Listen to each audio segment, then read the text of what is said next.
I realized that I was industry groomed. I was coerced and manipulated. I went through financial abuse, verbal abuse, psychological abuse. My personal efforts and promotion are the reason that song has achieved success. It's completely organic. Every single thing came from consistently posting 20 times a day. Situation quickly turned left and it became very greedy. That's how I found you. I realized, wow, I have this career that I know nothing about. Got on YouTube, found you. SIAT, stuck in a tree. It's so nice to meet you on the very, impressive amount of songs that you've done. I kind of want to start, of course, with the number one, which is Stay in My Lane.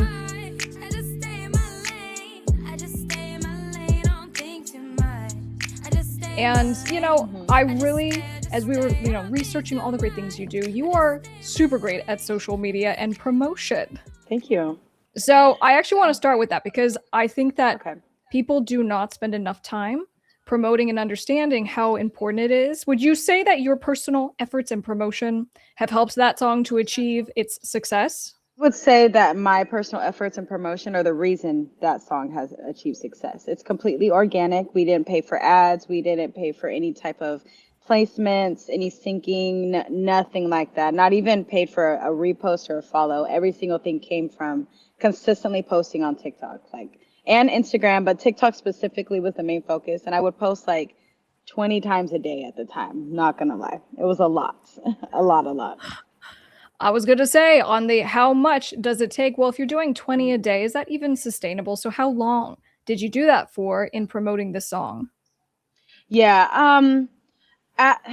Myself now would say no, I would not consider that sustainable. I think there's much better ways to create a consistent buzz and promotion to go on. But at the time, yeah, I did about 20 posts a day for months. I would say almost a year straight, honestly. And it helped me get to a lot of things, helped me, work out a lot of bugs and ideas and figure out some different ways to kind of capitalize on what's working.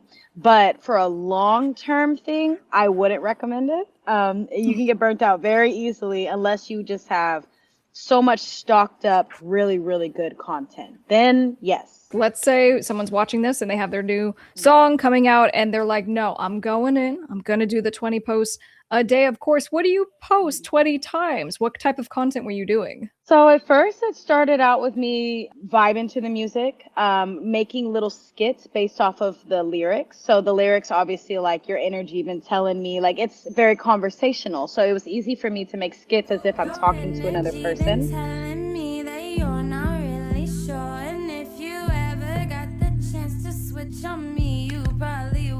But what really did well was making a dance to it.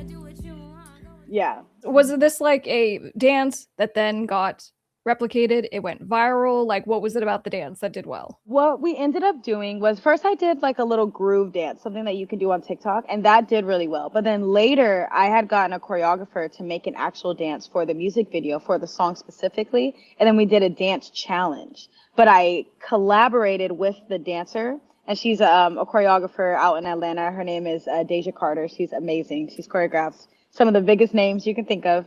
She, helped me do mine. And we did a little dance competition mixed with her following and mine. And then I think that really helped solidify a lot in conjunction with everything else that I was doing. So it was kind of the icing on the cakes. It's hard for me to say one specific thing worked because you're seeing the success of a whole collaborative effort of a lot of different things that we tried that worked.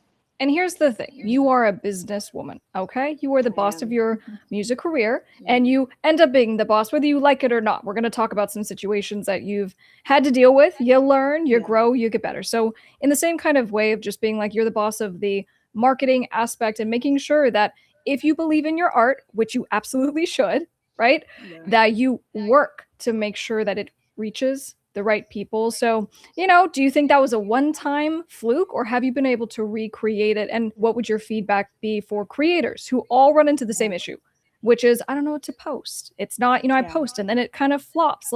This is such an important thing. So I would say the main thing out of the different strategies I tried, so from skits to dance to utilizing comments, utilizing the comments worked the best, and it's the easiest to replicate. So for example, stay in my lane, I have people that will leave comments like, this song helped me get out of this situation, this became my affirmation.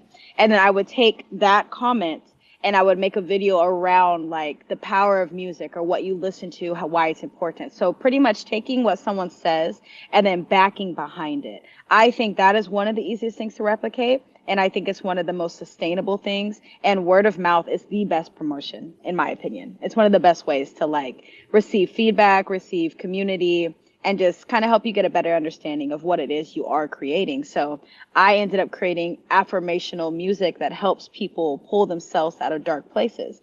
There's an endless amount of content you can create with that. You can do it from your own perspective, others, the sky's the limit. If we call kind of, you said affirmation music, right? Or spiritual music, was this something you just right away, you're like, I got my brand, I have clarity, or did you have to find your way to kind of where, at least at this moment in time, did this become the brand's moment, or were you always like this in the beginning? I've always been a very spiritual person, 'cause that's just how I am, but that's not what I was setting out to do. That's kind of Right. like something that came with it. Yeah. And as I realized that, what I was creating, what I was doing was bigger than me just wanting to make a song. This is actually helping people in their lives.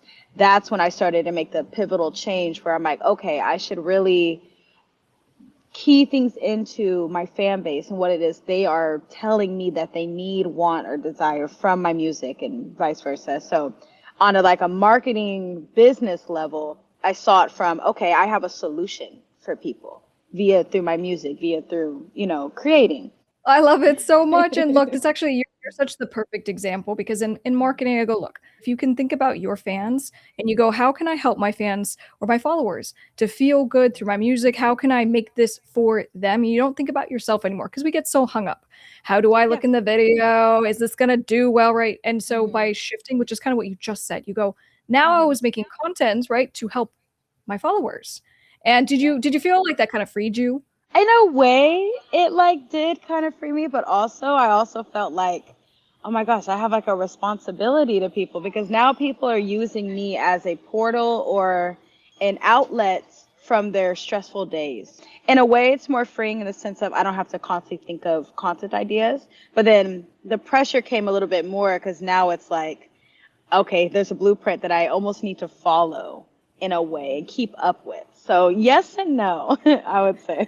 It's a little cage that we end up all putting ourselves in. I was talking to someone today about this, and I go, the best and worst thing that can happen is that you have something that becomes a hit, and if it's not the exact thing you want to be doing, it's tough, because your followers want you to keep doing that thing. So actually, in that vein, I do know that for a time you may have kind of got locked in a box, and we'll talk about this with some prior management and things like that. But look, Yeah. again, as a female leading your own career and having people who will give you their opinions, and they'll give you their opinions very strongly. I'm sure you know what I'm talking about.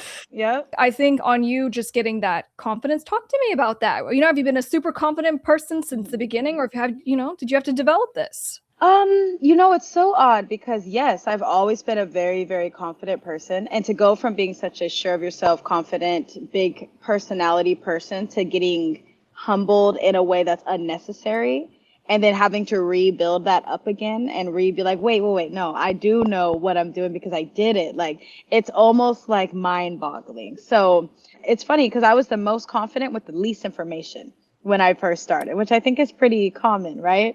And as I learned more, as I went through different trials and tribulations, it chipped at my confidence a little bit, but it really shouldn't have. I should have been able to. And it has a lot to do with, who's around you, who's advising you, who's in your corner and things like that. 'Cause it's hard to do things on your own. But in a perfect world, I would have been able to reassess. But instead, I started to regress, I felt, in different aspects. I think that's a space thing. I don't know if this is how you would phrase it, right? But when someone comes into your space, they become an influence. And they talk about this a lot with entrepreneurs, and they say the 5 people you interact with, the most literally, it's who you become. And so if you have someone that comes into your space and maybe they, bring a certain energy that doesn't align with you, or it ends up being kind of, not quite right. I think that's maybe what you're talking about. You go, I kind of had it. I kind of already knew, and then I got off track somewhere for a minute. Yeah, it could be disruptive. I think like music in general, or just being a person in the spotlight, you're really challenged to stay grounded and focused in who you are. I think that's the biggest takeaway that I have, even regardless of anything that I've gone through or anything we're going to touch on. I would say my biggest piece of wisdom I received is to stay true to myself consistently and always. Stay in my lane. Like, you never go wrong, like staying in your lane ever. Put in work, let's go. Hustle, put in work, put in work, put in work, let's go. Okay, so quick question on the creative process. So AI comes up all the time, and here's kind of, my position on this from all the way over here. You can use it as a tool. You can get ideas, all the way to you go over to Suno and put in a prompt and have it spit out a song for your creative process. Where do you land? So when it comes for me for songwriting, especially when I'm by myself, I like to just me, the beat, maybe my little joint, and in my car. I don't like no outside help. Sometimes I don't even like other songwriters, depending on the type of vibe I'm creating. So that's one aspect of how I write. I also like to collaborate with some people from my team. Shout out Space and Marianne, Space and Begod. They're awesome. We'll co-write and do different stuff, but even then I like to bounce things off of brains. And then when it comes into usage of AI, for me personally, I like to use it as a tool, very rarely, every now and then, in the sense of to see like, well, what kind of other sounds can come from this? So I'll write the whole thing myself, have all the things created, have the whole foundation, maybe upload that voice memo or whatever, and just see like what are some other vocal stacks, melodies, harmonies, ad libs that may come from it in different styles that I may not have thought of. And then that kind of helps me get more creative. But my usage of AI when songwriting is little to none, if I'm being honest. Look, one of the upsides, because there's no wrong answer, but one of the upsides if you aren't using AI so much is actually in the ownership piece, right, for the music, because it gets complicated if you're using AI, because in copyright ownership, the government gets real fickle, and the AI stuff, it's kind of like sampling. It doesn't get protection. And so the more you use it, the less of your music you actually own, which is like, if you have a great career, one of the best things to do for a lot of legacy acts is that they take their music and sometimes they sell it, and they'll have a huge, end of career kind of sale. And, so leading up to what your career is, taking control and having ownership, and then deciding what you want to have happen. I think these are all good things as you kind of work towards that.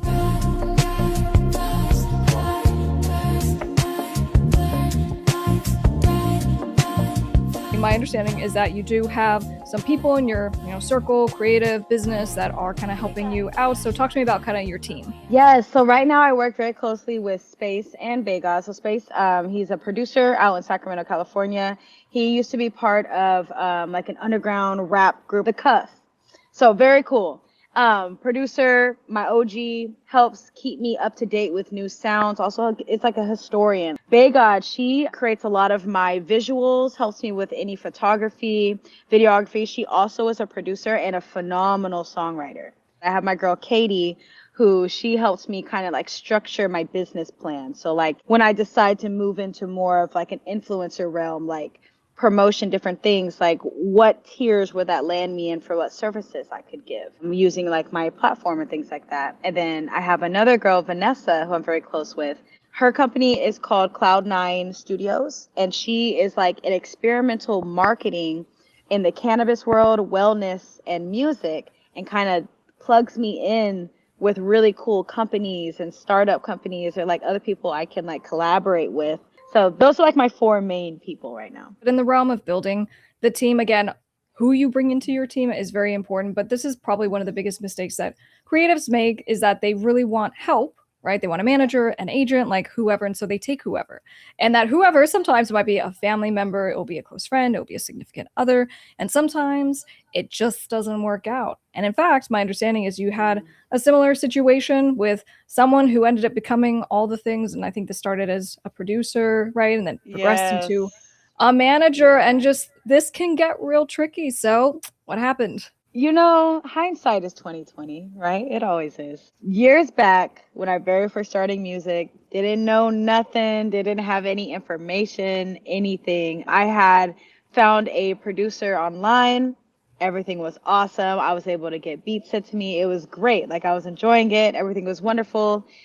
Numbers started to pick up. I wrote Stay in My Lane. Things started to shift. It went from producer to manager now. Now, there was a need to move into that realm. And at the time, it made sense to me. It felt right. I was like, okay, cool. I didn't know much, very naive. I'm a very genuine person. And when you're a naturally just kind, genuine person, you kind of assume everyone maneuvers like that. And that's not true.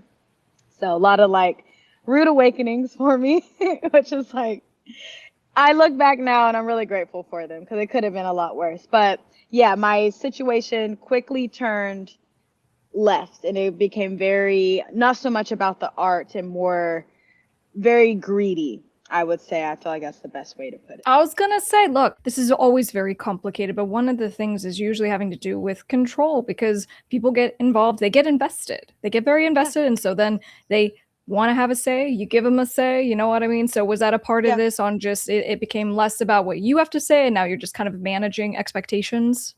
It's very interesting because a lot of the ideas that we have for even marketing planning, all of them stemmed from what I was doing. So every idea that my prior manager was able to capitalize off of, I sparked it to begin with. It came from me. So I think there was a blurred line at some point where it was no longer I'm working with this person. It was this person works for me now. I became an employee when I'm the employer. And the dynamic quickly shifted, especially with the age difference. The fact that I'm a woman and he is not. There's already that natural biological thing there that just kind of comes with the territory at times. But a lot of it just I think the idea and what the plot got lost is the best way I could put it. I think we lost the plot very early on because it was always supposed to be a group effort and it was never supposed to be one individual takes over or does more than the other, even if it may look like that at times. This is a team effort, and the team aspect was thrown out the window very quickly. Well, and here's the thing, a lot of people they'll get burned because, let's say in a band situation, bands are very much like families and everyone brings their problems and it just gets so complicated and emotionally exhausting, but also in these relationships. And sometimes they, devolve into a personal aspect. I think there was something like that with this. And so now when there's a personal relationship on top of everything that you just said, now there's a dynamic of, well, don't you care about me? Aren't you gonna, are you gonna hurt my feelings by not, doing what I think? How did you handle that in those situations? At the time, there wasn't much I can do. It was kind of if something was brought to me in a way where this person felt I wasn't making them feel comfortable, it was automatically about appeasing them. And it was no longer about just not much care for how I may feel, which to me, not to discredit the person, but to me in the dynamic, I feel like keeping your artist in a healthy space, in a level-headed space, is what's going to keep things moving. Because the minute I shut down, everything shuts down. I'm the one who posts. I'm the one who does everything. I'm the one who comes with the ideas. I'm the one that has to show up. I'm the one that shows face. If I'm not in the best mental space or working capacity, nothing's going to really work. So the dynamic of it just didn't make sense for it to be shifted the way that it was shifted, in my opinion. And like you mentioned, it had a lot to do with blurred lines getting crossed and things getting too personal, too comfortable. I think there's a healthy level of respect that's kept when you're not too comfortable with a person. And I think those lines were definitely crossed. And unfortunately, the music suffered from it. And the career, some of it suffered at the time. That's interesting. Talk about that. So in the music aspect, were you not creating as much? Were you not creating as well? No, I had really bad creator's block. It was really hard for me to even be inspired because I was so anxious and uncomfortable all the time. I couldn't even sing. If you're not feeling good and you're tightened up. Now imagine if the very person that causes all these things for you is in the room with you, nitpicking every single thing you do while you're trying to record. Nothing got done. It took me 4 hours to even do a line, and that's that has never happened to me ever in my life. And I couldn't say anything because everything was always framed as, oh, well, you're the one who feels away, so you're the one with the problem, so it's your problem to deal with, even if an outside force is creating these problems. Because when I'm alone, these problems don't exist. Like I don't have these problems. So Now, here's the important piece, because when you're in it, it's like 2020. Well, you should have just gotten out of it. You should have just, no, you when should you're have just, this you should have close, just. yeah, And once you get away from it, you can look at it with that clarity. Okay. But you weren't, you were in it. So what yeah. happened that was enough of the catalyst to then push you and, ultimately push you into a dispute, but nonetheless to push Yeah. you over the line? What happened? I ended up finding out some pretty disturbing information that unfortunately I can't completely disclose, but along the lines of a lot of just betrayal and deceit and just lies, especially when it came to like my music career. There were some personal things that I found out that really helped me detach. And I was like, oh, I'm not crazy. Great. Okay. Now I can, that was the least of my worries. It was more so the things that were impacting my career, the things that I was told or wasn't told. Those particular findings is what made me really be like, okay, yeah, no, this isn't going to work, because in my mind, the way this is going, there is going to be no career. There was not going to be a SIAT stuck on a tree in a year from now, because I wouldn't even be able to sustain this. And, I'm one of one, just like everyone else is. So it's not going to be another you. So in my mind, in my career, in my reality, if I allowed this to continue on, I wouldn't even have the mental space to do anything, let alone music. So once I kind of like was revealed some of the deceit that was going on, it made it really, really easy for me to just make a plan and be like, yeah, I got it. I choose myself. I choose my career. I choose my fan base. I choose the hard work that I've put in for the past 6 years. I'm sure you do, but I hope you feel the pride in the strength that you had to do that. It's nice to have the additional catalyst things and information so you feel empowered in that moment, but still it takes strength to take that step, because again, now you're not just breaking a professional relationship, which is really hard. It's uncomfortable because now you're stepping into new territory, but on the personal aspect, it's the end of something. And in fact, it's usually not the end. And as far as I understand, there actually is like a lawsuit. Is that right? Yes, there is. Actually, that's how I found you. So when I left that situation, I realized like, wow, I have this career that I know nothing about. I don't know where to find my royalties. I don't know where to find my stuff. I got on YouTube, found you. You had a whole YouTube video of exactly where to find all the royalties, including Song Trust, Sound Exchange, MLC, obviously like ASCAP, BMI. Like I was able to find everything through you. And I was even able to find your attorney company. And it's funny, actually, one of the artists that I work really closely with, I connected her with one of your attorneys on your team, and like she gets taken care of for you guys as well via Gigi. And let's go, attorney Gigi. Yeah. Yeah. So that's like something like I had to do, is I kind of had to figure all those things out. And then I also started to look up, like, I realized that I was industry groomed and I was coerced and manipulated. And I had like, I went through financial abuse, verbal abuse, psychological abuse, different things like that, that deterred me from making good decisions, sound decisions, or just completely forfeiting my decision entirely and letting someone else make the decision because it's easier. I was able to go back and find a lot of information that I was able to put together a case for a lawsuit, but there is currently a lawsuit in place, yes, especially for the misuse of managerial position and the misuse of authority over someone that you're supposed to be, guiding and taking care of, especially with someone who put full trust in you. Well, and let me ask you the hard question. This is often, missed as well, especially as we, trust people, is did you guys have contracts, right? For the ownership of your music? Yeah. No. Everything was, oh, we're cool.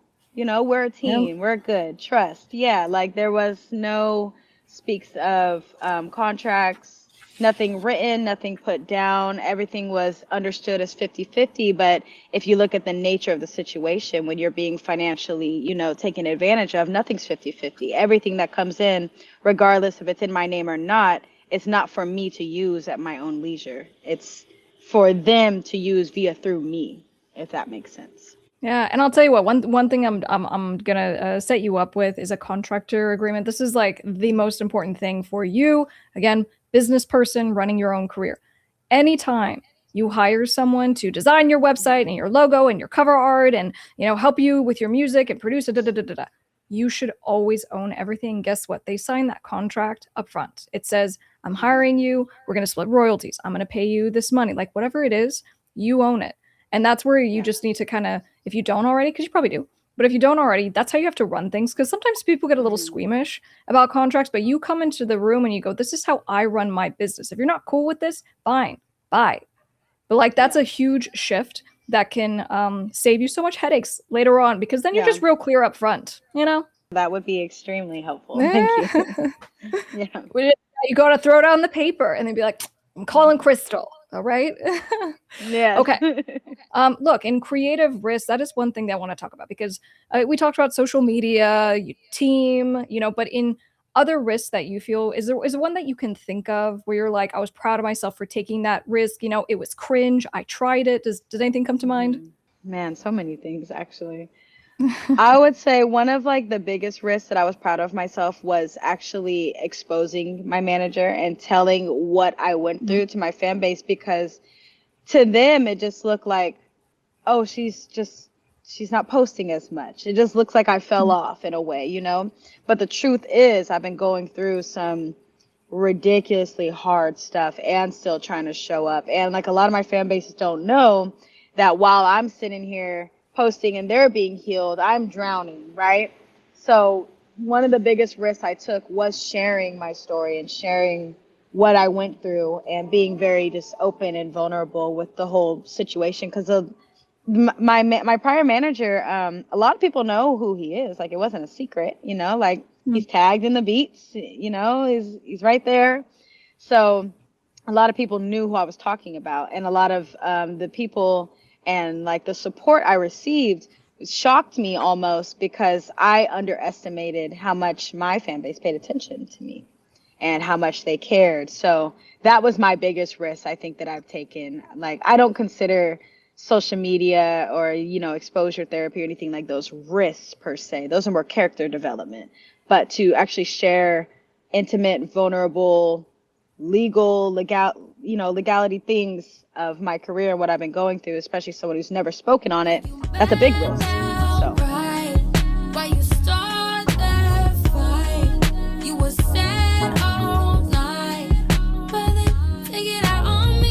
So in Kersey words, my understanding is that when you kind of got into your brand, right, with the, you know, kind of affirmation style, that you were kind of filtering a little bit, and you don't do that so much anymore. Is that right?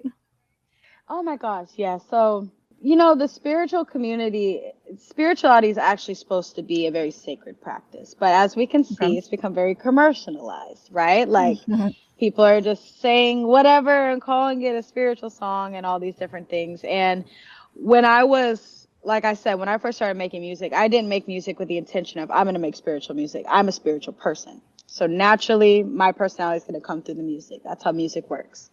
So being stuck in that box, in that spiritual box, especially through the internet and how it's perceived that way, there, in my opinion, unless I wanted to go full on yogi, I wasn't going to have much progression, because truth is, I'm not that type of spiritual person. That's why I make slaptual music, spiritual music that slaps, you know, like I'm really not in there. But the way my algorithm and the way that my marketing, my management was pushing me, that's the realm I was going towards. So I had to almost like aggressively break out of that and kind of like show people like my actual personality, because if I didn't, I do not feel my brand, which is me, is going to be able to translate as I grow. It was always going to hold me back or keep me almost in an adolescence like phase, you know, like I couldn't even cuss if I wanted to. Like, I couldn't like do certain things. I couldn't grow up. So yeah. That's part of the beautiful evolution of just ourselves, because we grow into a certain version of ourselves, and then we're like, oh, I'm ready to move beyond that line. And that means you have to let go of things. And sometimes letting go of things is people and even fans who are like, oh, well, I liked this. I liked it when you didn't curse. But then you bring in new fans who do like the cursing. You know what I'm saying? So it's just part of you, and just being authentic. It means you have to be Yeah. uncomfortable and go through. And then, of course, any new music that we can go check out from you. Yes, so I just dropped my very first project ever in life called Creatrix. It's a 9-song project, kind of just showing different vibes. There's some vibes in there that are familiar, there's some new vibes, and some like little segues to show where I'm transitioning to. So Where do you see thank you. yourself in the coming years? Like, what is the ultimate dream? Or are you already there? Man, you know, I pray to be exactly where I'm at right now. So I feel like I've already reached like a lot of my dreams, but my next dreams, like I definitely want to, of course, scale and grow in my music career, but also get more acquainted with my voice, be more open on camera and sharing kind of what I do, be more open with sharing my creative process, because that's very personal to me, especially because I'm not a typical songwriter. I kind of have like my own way of doing things. Just definitely being more comfortable sharing myself. Cause I truly believe the more vulnerable we get as people, because, you know, look at the world around us, the more vulnerable and personal we get, I feel that's where I'm going to derive a lot of success from, especially with my art. So by showing all the different arts that I do and just really opening that up, those are some ways that I feel like my goals are going to be reached, because of course I want higher numbers. Of course I want a higher streaming. Of course I want to perform more places. I feel like those things are a given. But on like a spiritual, you know, cellular level, I want to get myself into a position of sharing freely and showing my authenticity, because that's going to trickle down to everything. And that's how it's worked in my life. How do you fight the compulsion that we all have, right, to filter? We do it a little bit, and I think you are very authentic in everything that you do, but you know, I feel like we all just kind of need to push even more, show even more, be even Yeah. more vulnerable. Do you think that's something that, you know, is even true? Could you be more vulnerable?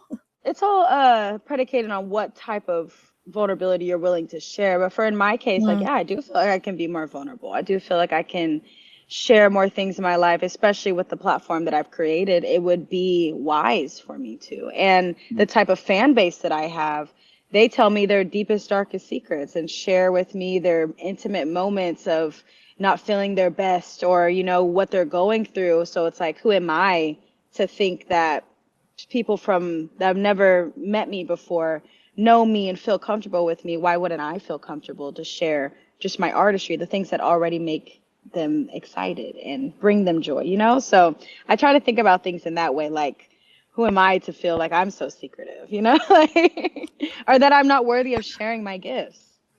I love that. I love that. That even your pain is so beautiful and wonderful, and your stories are your stories.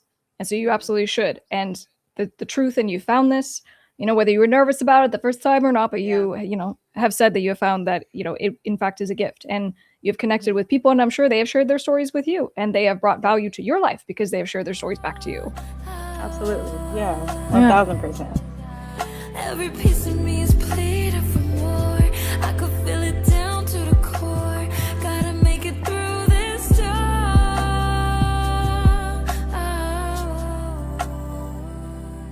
For someone who's watched this and fallen in love with you and they're so excited, of course they can check out your music, but with social media in general, what's like the best platform to follow you on? Where are you the most active? I'm pretty active on all of them, but I would say right now my main one is Instagram. So if you come to me on Instagram, that's where I respond to every message. I try to respond to every single comment. I'm the most active on there. TikTok is kind of where I experiment a little bit more. And then YouTube is just where I keep things moving. Okay, and we will see you on Instagram. Thank you very much for doing this interview. Yeah, thank you for having me. This was wonderful.